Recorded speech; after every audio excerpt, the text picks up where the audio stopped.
Welcome to Gory Story. I'm Daria and I'm here to introduce you to Donald.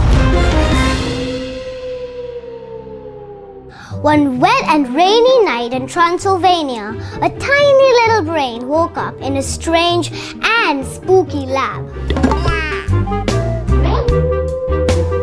This lab was made for scientists to test many tests on brains.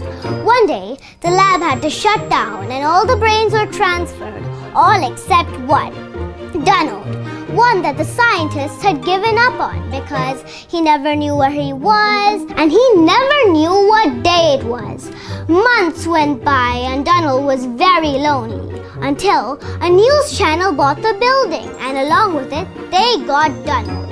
He became a mascot, and everyone loved talking to him because he would come up with the silliest and funniest ideas.